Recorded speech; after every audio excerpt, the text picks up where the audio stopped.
주님께서 여러분과 함께 또한 사제의 영과 함께 마르코가 전한 거룩한 복음입니다. 주님 영광 받으소서.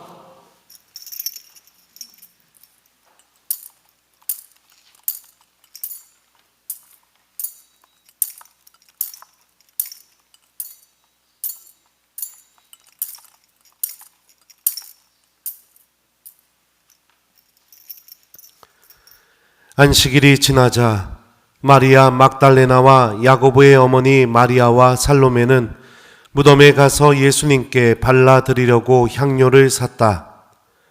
그리고 주간 첫날 매우 이른 아침 해가 떠오를 무렵에 무덤으로 갔다.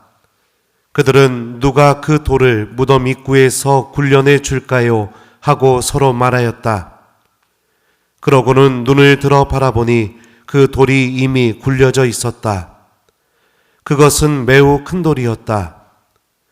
그들이 무덤에 들어가 보니 웬 젊은이가 하얗고 긴 겉옷을 입고 오른쪽에 앉아 있었다.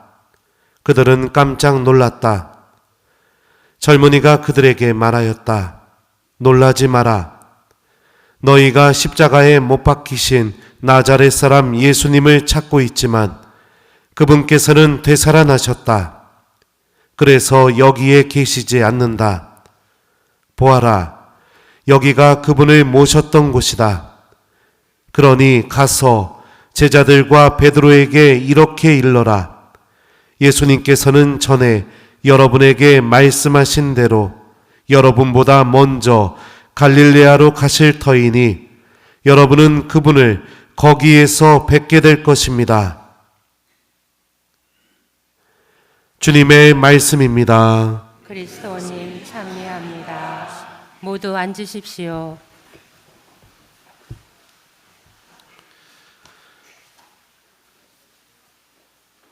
오소서 성령님, 놀라지 마라. 너희가 십자가에 못 박히신 나자렛 사람 예수님을 찾고 있지만 그분께서는 되살아나셨다. 사랑하는 우리 교회 여러분들, 부활 축하합니다.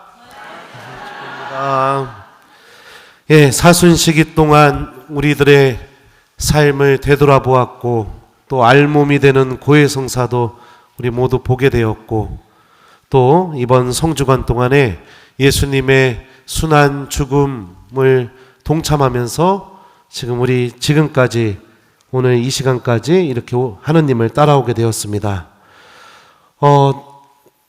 부활 미사가 굉장히 길죠. 긴데 원래는 미사 때 여러분들 독서가 몇 개가 읽혀져야 되냐면은 7개가 읽혀져야 됩니다. 거기다가 서간 하나, 복음까지 하면 몇 개가 읽혀져야 돼요? 9개가 읽혀져야 돼요. 왜 우리는 이렇게 부활 미사 때 긴 독서를 읽어야 할까요? 들어야 할까요?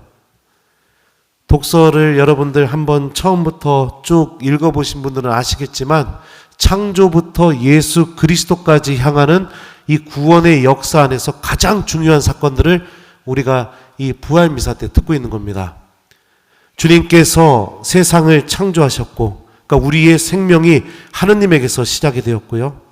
그리고 우리들의 나약함으로 죄를 짓게 되었지만 하느님께서는 우리들을 떠나지 않으시고 끊임없이 우리를 구원하시기 위해 예언자들을 보내주시고 또 당신의 말씀이 이루어지는 신비를 드러내고 계시고 그리고 그 신비가 예수님을 향해 있다라는 것을 이 독서들이 우리들에게 가르쳐주고 있습니다. 이스라엘의 역사에 대해서 한번 생각해 봅시다. 하느님을 알고 있으면서도 조금만 힘든 일이 생기게 되면 강대국들에게 달라붙어서 하느님에 대한 믿음을 버리고 조금만 내가 더 풍요로워지고 싶고 더 부유해지고 싶은 그런 마음이 사로잡게 되게 되면 하느님에 대한 믿음을 제쳐두고 바알과 우상숭배에 빠지게 되고 하느님의 기적과 하느님께서 함께 계시는 그 놀라운 신비를 다 체험하고도 끊임없이 하느님께 등 돌리는 역사의 연속이었습니다.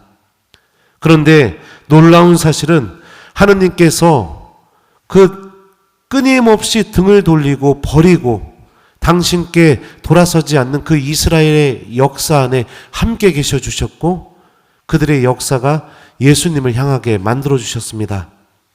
그리고 예수님께서는 오늘 복음이 선포하는 것처럼 죽음에서 승리하는 모습을 보여주시면서 우리들의 삶이 죽음으로 끝나는 삶이 아니라 예수님에 대한 믿음을 통해 영원한 생명으로 하느님께로 향해져 있다는 것을 예수님께서 분명히 보여주셨습니다. 오늘 서가는 예수님 부활의 의미에 대해서 다음과 같이 우리에게 알려줍니다. 그리스도 예수님과 하나 되는 세례를 받은 우리가 모두 그분과 그분의 죽음과 하나 되는 세례를 받았다는 사실을 여러분은 모릅니까? 과연 우리는 그분의 죽음과 하나가 되는 세례를 통하여 그분과 함께 묻혔습니다. 그리하여 그리스도께서 아버지의 영광을 통하여 죽은 이들 가운데에서 되살아나신 것처럼 우리도 새로운 삶을 살아가게 되었습니다. 새로운 삶이 시작되었습니다. 영원으로 향하는 새로운 삶, 죄의 힘이 절대로 우리를 지배할 수 없는 새로운 삶. 우리는 비록 죽게 되지만 그 죽음으로 끝나지 않고 다시 부활해서 하느님과 영원히 함께하는 새로운 삶. 그 어떤 이 세상의 힘으로도 우리를 구원하시고 살리기 위한 하느님의 의지를 절대로 막을 수 없는 새로운 삶. 내 삶이 이스라엘의 역사처럼 하느님께 수시로 등을 돌리고 죄를 저지르고 하느님에 대한 믿음을 버리고 떠나갔어도 주님께서 그런 나를 절대로 포기하지 않으시고 반드시 당신의 나라로 데려가시겠다는 새로운 삶. 이 삶이 예수님의 부활을 통해 우리에게 시작이 되었습니다. 사랑하는 교우 여러분, 그러니 절대로 절망하지 마십시오. 여러분들이 살아왔던 삶의 역사가 하느님께 부끄럽고 염치 없고 고개를 들 수 없는 그런 순간들로 가득 찼다 하더라도 절대로 절망하지 마십시오. 주님을 믿는 우리 모두를 하느님께서는 예수님에게 일어났던 그 놀라운 신비를 우리에게도 그대로 일으켜 주실 것이기 때문입니다. 우리는 영원으로 걸어나가게 될 것이고 우리들의 삶은 하느님과 영원히 함께하는 그 은총 안에 머물게 될 것입니다. 오늘 복음을 보면 천사가 빈무덤에서 여인들에게 이렇게 말합니다. 예수님께서는 전에 여러분에게 말씀하셨던 대로 여러분보다 먼저 갈릴레아로 가실 터이니 여러분은 그분을 거기서 뵙게 될 것입니다. 왜 갈릴레아에서 만나고 싶어 하셨을까요? 왜 부활하신 예수님은 곧바로 부활한 모습을 제자들에게 보여주지 않고 갈릴레아로 오라고 말씀하셨을까요? 제자들이 걸어왔던 그 길이 그리 예수님께 보여주기가 좋은 모습이 없었기 때문이죠. 예루살렘은 여러분들 제자들이 예수님을 버렸던 도시입니다. 배반했던 도시고 조금만 어려운 일이 생기면 언제든지 등 돌릴 수 있는 그런 나약한 믿음을 갖고 있었다는 것이 드러나는 도시였죠. 갈릴레아는 어떤 곳일까요? 1번 예수님을 처음 만난 곳, 2번 예수님을 버렸던 곳. 몇 번일까요? 네, 맞아요. 예수님을 처음 만났던 곳. 그 첫 마음이 시작된 그곳에서 당신의 부활하신 모습을 보여주고 싶은 겁니다. 제자들이 그 상처와 아픔 속에서 예수님을 만나기를 바라셨던 것이 아니라 처음 가졌던 그 마음을 되살려서 예수님을 향해서 모든 것을 버리고 예수님을 따랐던 바로 그 갈릴레아에서 만나고 싶으신 것이죠. 부활의 삶은 우리에게 다시 시작할 수 있다는 것을 우리에게 알려줍니다. 다시 시작할 수 있습니다. 지금부터 내가 갈릴레아로 가기만 하면 됩니다. 다시 주님께 믿음을 드렸던 그 순간으로, 다시 그분의 말씀을 듣고 따랐던 그 순간으로, 다시 주님께서 나를 부르실 때 모든 것을 버리고 따라갔던 바로 그 순간으로 그 갈릴레아로 내가 돌아가면 그 부활하신 주님과 함께하는 새로운 삶이 우리들에게 시작될 것입니다.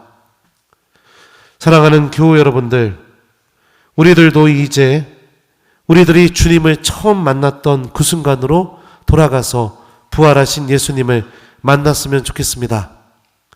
하느님께서 나를 절대로 포기하지 않으시고 나를 반드시 구원하시겠다는 이 부활의 메시지를 믿음으로 받아들이며 우리 모두 제자들과 함께 갈릴레아로 떠나는 부활의 삶을 시작하는 오늘 이 미사가 그 시작점이 되었으면 좋겠습니다. 주님께서 우리를 구원하셨고 예수님에게 일어난 모든 일을 우리에게도 그대로 이루어 주실 것입니다. 이것을 믿고 우리 모두 하느님에 대한 믿음을 굳건하게 간직하며 부활의 삶으로 걸어나가는 기쁜 하느님의 자녀들이 되었으면 좋겠습니다. 오늘 숙제는 없어요. 부활이니까. 그러니까 기뻐하시고, 신부님 저는 사순시기를 형편없이 보냈습니다. 그렇다 하더라도 기뻐하시고, 신부님 저는 예수님께 가기가 좀 그러네요. 그렇다 하더라도 기뻐하시고, 다시 시작할 수 있으니 다시 예수님께 가졌던 그 믿음을 살려서 우리 모두 갈릴레아로 떠나 예수님을 만나는 그 은총의 시작을 함께 기쁘게 시작했으면 좋겠습니다. 놀라지 마라. 너희가 십자가에 못 박히신 나자렛 사람 예수님을 찾고 있지만 그분께서는 되살아나셨다. 아멘.